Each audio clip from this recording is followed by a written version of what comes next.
Okay, welcome.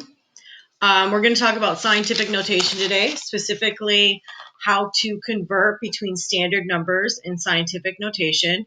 So we're going to take our notes.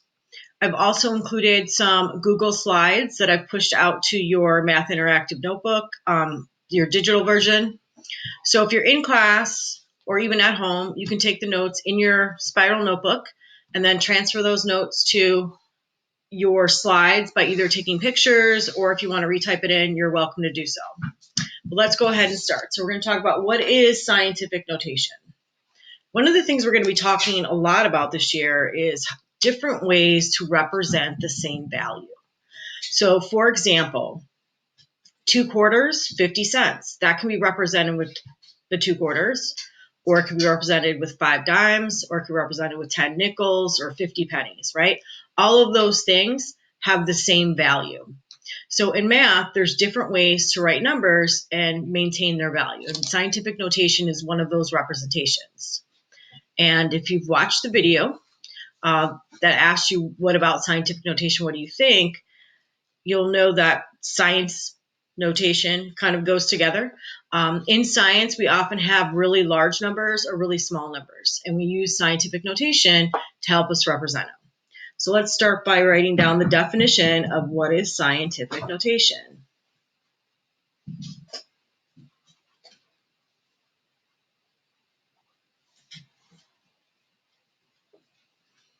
Now, I love to use different colored pens, and feel free to choose different colors if you like as well. So scientific notation is a method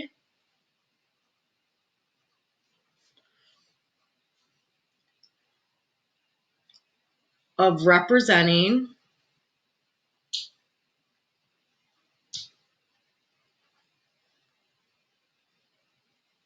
very large or very small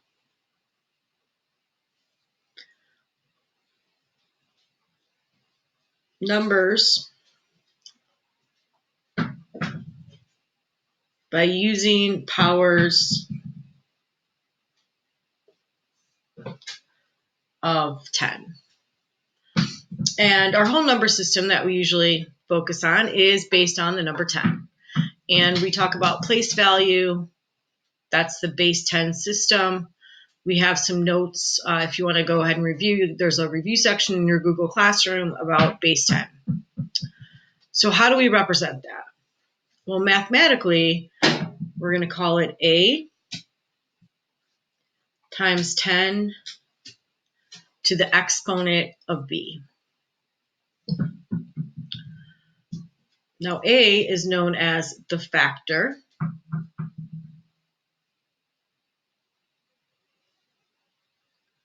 This is known as the base of 10.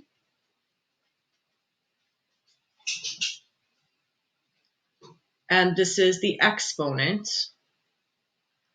of that base of 10. And then we can have either a positive or a negative represent that exponent. Usually if it's a positive, we're not going to see the plus. We won't see anything at all. But if it's a negative, it will be there. So factor A, something we need to know about that is factor A is going to be a rational number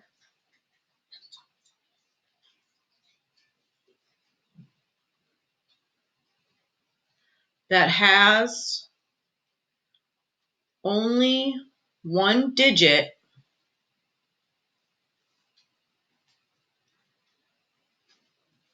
in front of the decimal.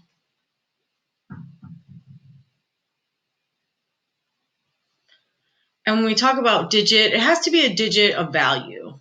So 0 doesn't count. It has to be 1 through 9. So more information about that. A is going to be greater than or equal to 1, but less than 10.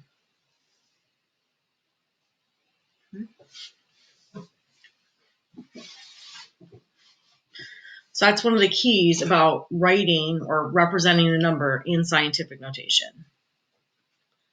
So for example, if we look at a number line,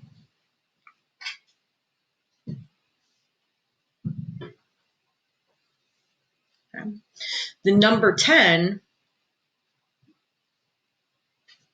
can be represented as 1 times 10 to the first power.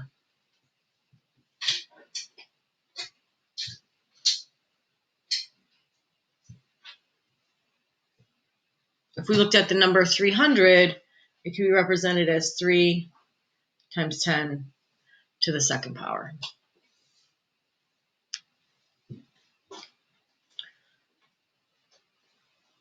So the key is, look, when you're looking at a representation, does it only have one digit in front of the decimal? And is it being multiplied times 10 to a power? So let's ask ourselves, are these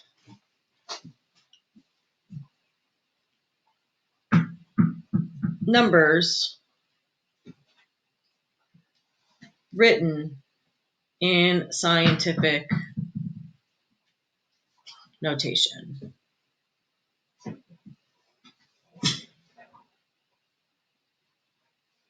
So I'm going to write down the numbers, and you guys can take a minute and decide yes or no.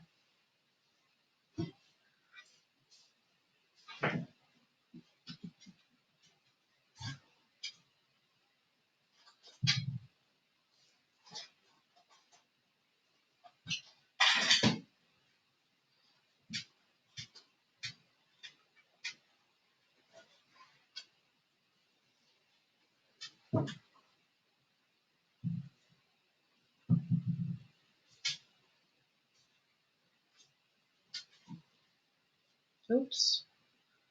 Number 5.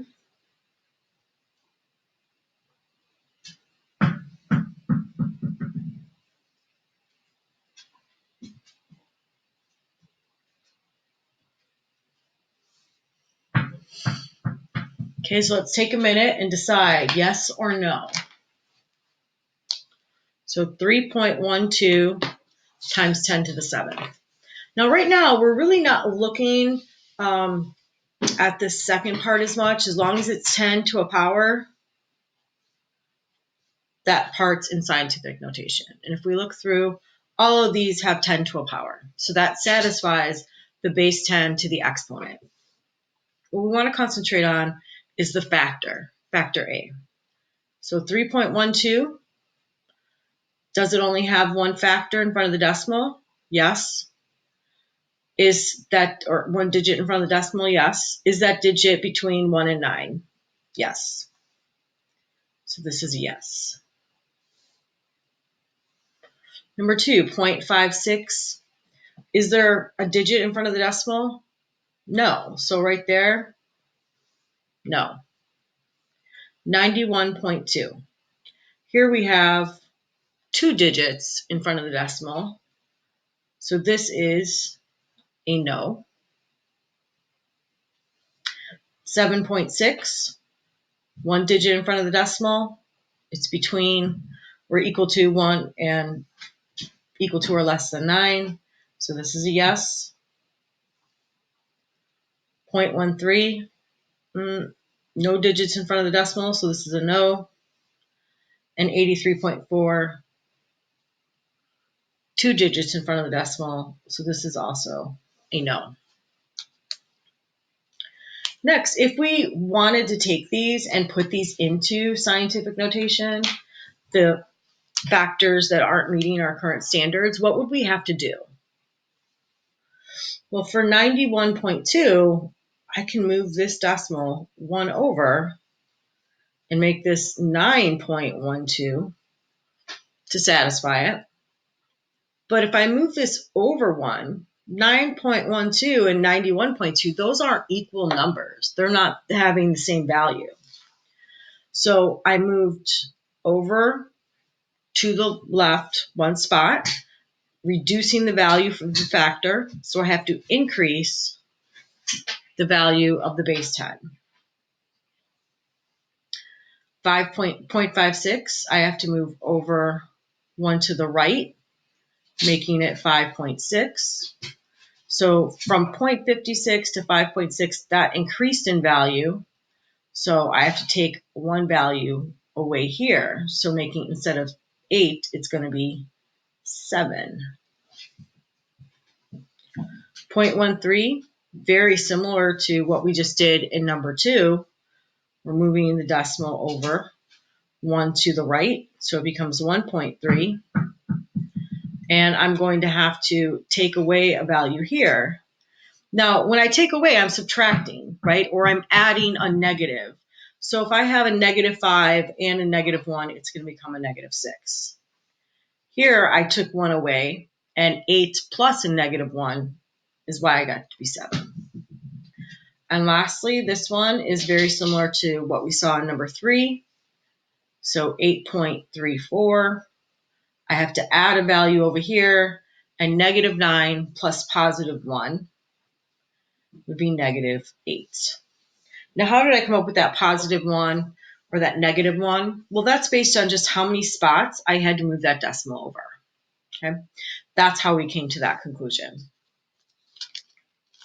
So let's look a little bit more closely at how do we determine if it's going to be a positive or a negative exponent when we take a standard number and change it into scientific notation.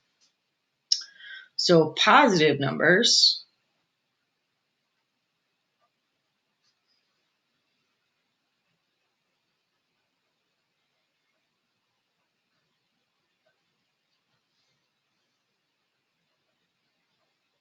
we're calling this positive exponential powers.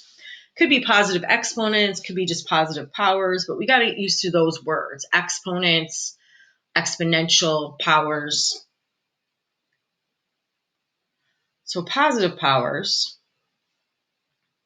we're going to wind up with a positive power when a very large number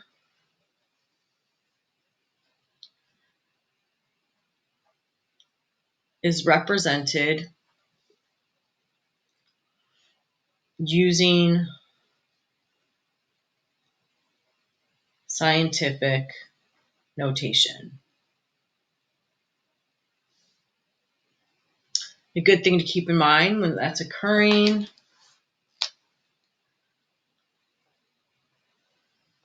is when we have to move that decimal in the standard number, if we're moving it from right to left, in other words, making the value of the factor smaller, is when we're going to wind up with a positive exponent. So when the decimal moves to the left,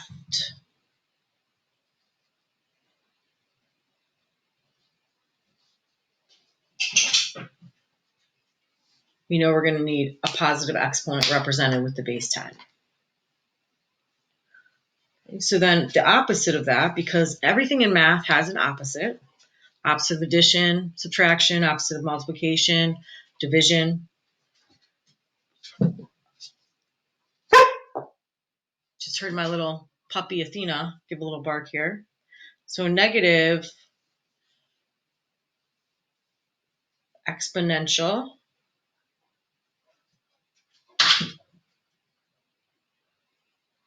powers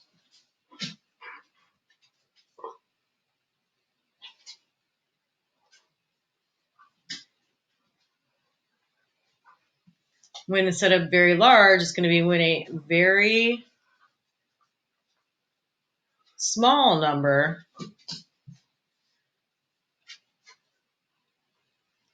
is represented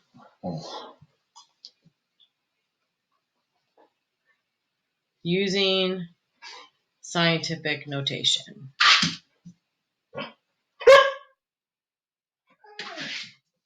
See, even at home, you got to take little breaks. So,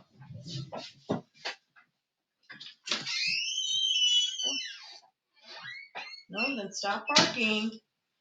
Interrupting class.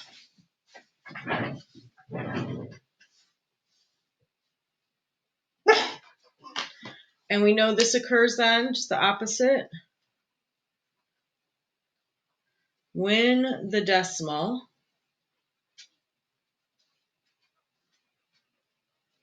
moves to the right.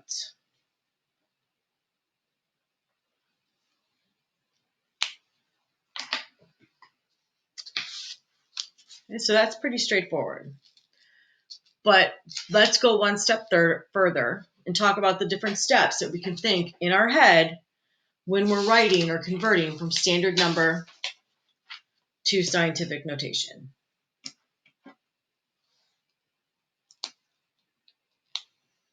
Okay, so think about those steps for a minute. We're going to go on to the next page. I'll give you a moment here to look, or if you need to, pause the video so you can finish writing the notes.